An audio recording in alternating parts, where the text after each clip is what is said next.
This is Akashvani. In the program Spotlight, now we bring you a discussion on Operation Kaveri, India's massive rescue mission in Sudan. The participants are Yogendra Kumar, former diplomat, and Omvesh Upadhyay, Akashvani correspondent. As Operation Kaveri continues to bring stranded Indians back to the country from conflict-hit Sudan, another flight with passengers landed in Mumbai today.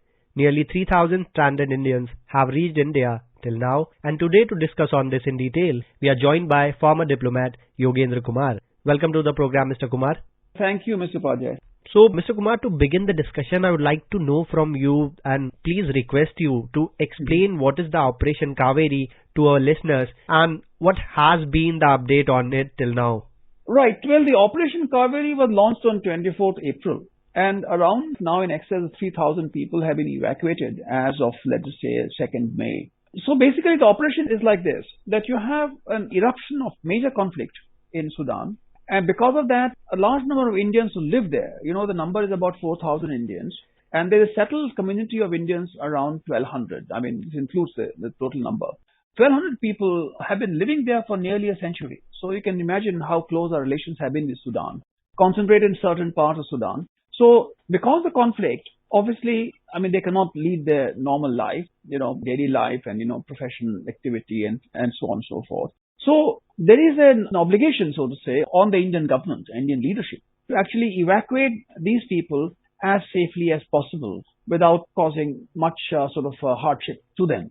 So one aspect is evacuation. For that, the Indian mission in Khartoum has to do its best to maintain a list of the residents, their coordinates, and in fact they allow online registration of Indian nationals and others so that they know the number of Indians, their contact numbers and so on and so forth. So that's one side. Then of course the arrangement has to be made for the evacuation of Indians, NRIs and OCIs from different parts of Sudan, and that requires again traveling through areas which actually are experiencing conflict. So the idea actually is to take them to Port Sudan, which is a very well-known port, and from there to evacuate them to Jeddah, where we have a consulate general under the control of the Indian mission in Riyadh.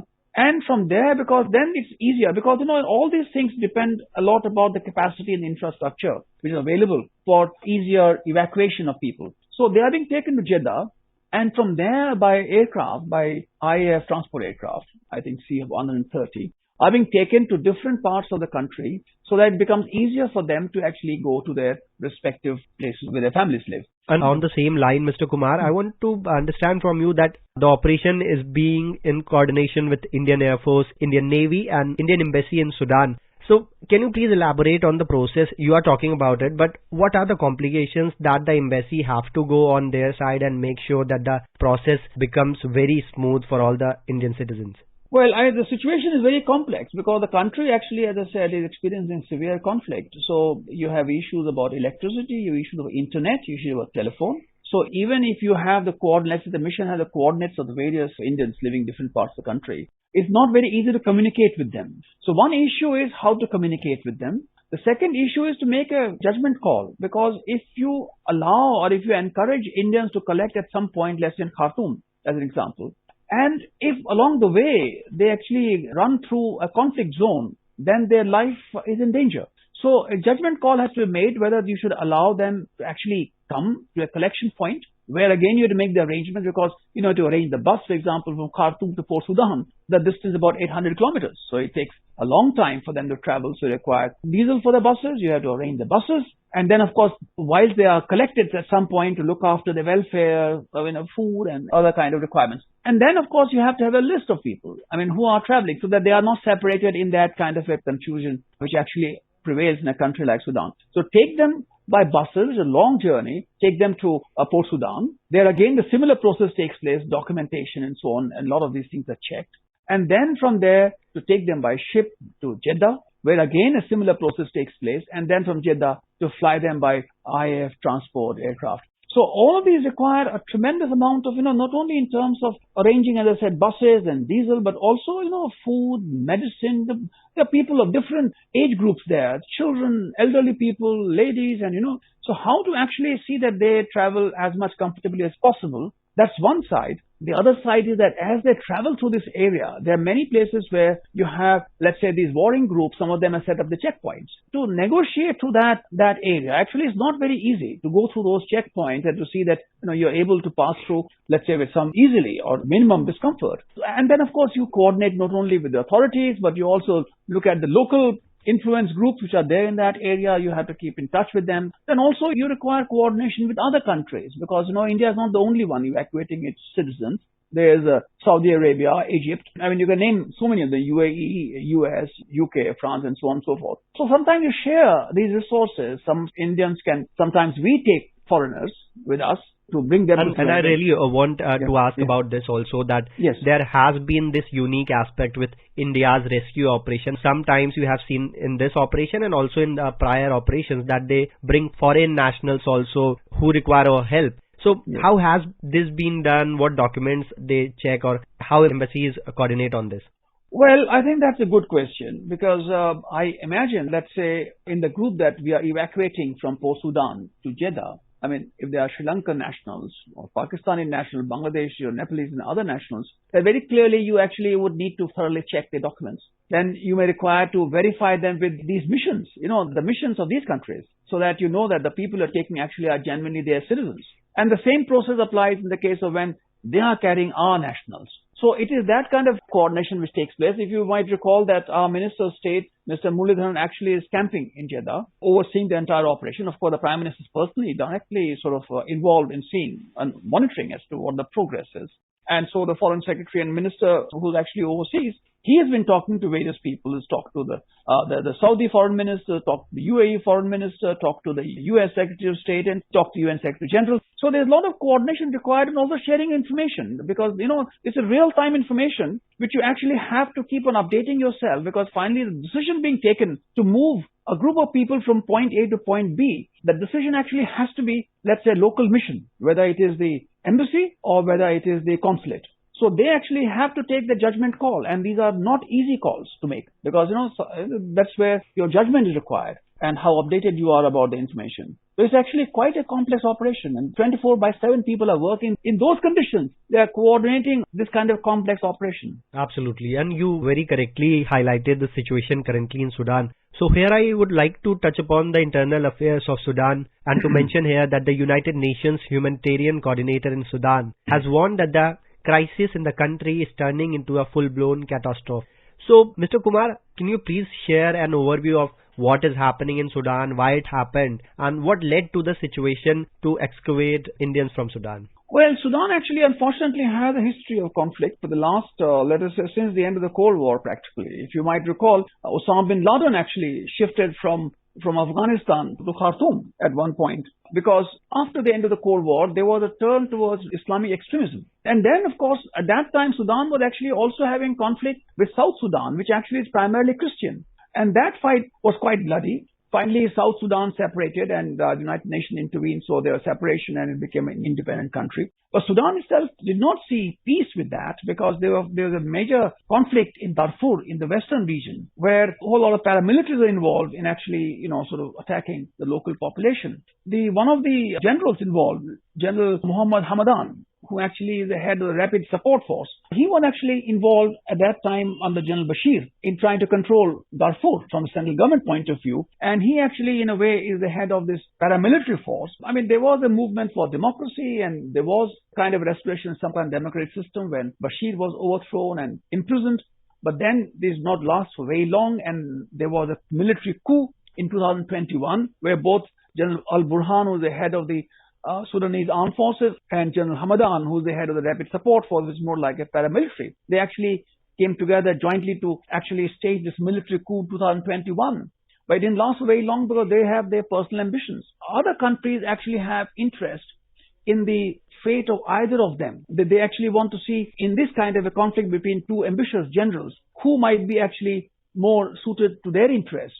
So the whole point again is that the whole area, what you call the Horn of Africa area, it's strategically extremely important. So there's conflict going on in Sudan, there's conflict going on in Ethiopia and Somalia and the area all around it. And this is important because this is the major maritime route from the Mediterranean across the Suez Canal, then the Red Sea, and then it comes out a huge amount of surveillance by the US, the Combined Joint Task Forces.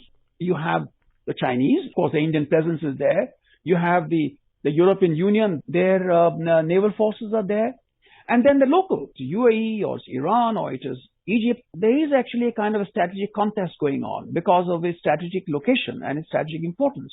So you find that even the conflict in Sudan, there are a lot of external interests involved. So Sudan is experiencing huge amount of drought in the entire area. So the country, in terms of the income level, in terms of the internal economic dislocation and social fabric, actually really badly ruptured. In fact, a lot of Sudanese themselves have become refugees in South Sudan and Chad and Ethiopia and all these areas. So you find that the entire Horn of Africa in a situation of extreme strategic and geopolitical volatility. So it's actually a major conflict because there have been the UN envoy, the European Union envoy, all of them actually trying to see as to how to bring about some kind of peaceful settlement in Sudan. But combined with this and the global warming situation, the condition actually is extremely critical. And you very well explained the situation. Directing the conversation to the rescue operation again, if somebody wants to be evacuated, rescued, is there a general process that they should follow? As per now, what we know is that around majority of the Indian citizens were brought back from Sudan. But still, is there a place where they can go, or is there any helpline that is issued for people in these situations? What is the general protocol? The government has decided to move our embassy, relocate the embassy to Port Sudan, means that the Indian community which has been living in the Khartoum region, I think mostly they have been evacuated. So the rest of it is a matter of seeing wherever the remaining people are who want to who have to be evacuated, then to make arrangements for them to come to Port Sudan and from there to move. So they actually, as I said, the control rooms in Port Sudan, they're 24/7 and the telephone numbers are on the embassy website. Then you have the control room in Jeddah, which again, that is the hub from where, rescue flights are being operated. So you have that they have control room number there. Of course, our Minister of State is actually in position there. So, he can be contacted. Of course, then you have our ministry. And of course, they all use Twitter. So in case somebody wants to draw urgent attention, then the minister is available on Twitter, the foreign secretary is available, the external affairs minister is available on Twitter. So actually they all have the Twitter handle. So I think that's one way in which the approach can be made and it'll be immediately taken action upon. Sure. And in the concluding question, I want to know from you, Mr. Kumar, that when we experience these successful operations by India of Indian citizens from foreign soils, and what we have been watching is that Foreign Minister and Minister of State for External Affairs, they have been consistently involved in the process. How big message does this give to Indians who are working or living in foreign soils that don't worry, in any emergency situation, the government is standing behind you, with you? So I would say that at the level of Prime Minister himself, it has been said that the Indian government will do its very best to protect the interests of the Indian diaspora in whatever situation they find themselves in. But I think the larger issue is that even the members of the diaspora, they also have to be conscious and be aware that, as to be aware as to what the situation is in their environment, in the surrounding areas. So a lot of these kind of things, because they are the ones who are living there, so they are much more attuned to the developments there. So one is that they should remain alert themselves and then plan whatever is required instead of making it last minute. Like, for example, if remember there's an unfortunate incident of one of our nationals, this kind of in accidental firing because fighting between two groups. So one, of course, is that to plan, judge the situation sufficiently in advance, be in touch with the mission. At the same time, ultimately the judgment call has to be on the part of the Indian citizens who find themselves in that place. Remember, we had a very difficult situation to evacuate Indian citizens from Ukraine, for example. And you very well explained. Thank you so much, Mr. Kumar, for joining us today on Akashvani. Thank you. You were listening to a discussion on Operation Kaveri, India's massive rescue mission in Sudan. The participants were Yogendra Kumar, former diplomat, and Omvesh Upadhyay, Akashvani correspondent. This program was produced and presented by the News Services Division of Akashvani. You can listen to it on our mobile app, News on AIR. This program is also available on our YouTube channel, News on AIR Official. You may share your feedback about this program through email at airnsdtalks@gmail.com or WhatsApp on 928-909-4044.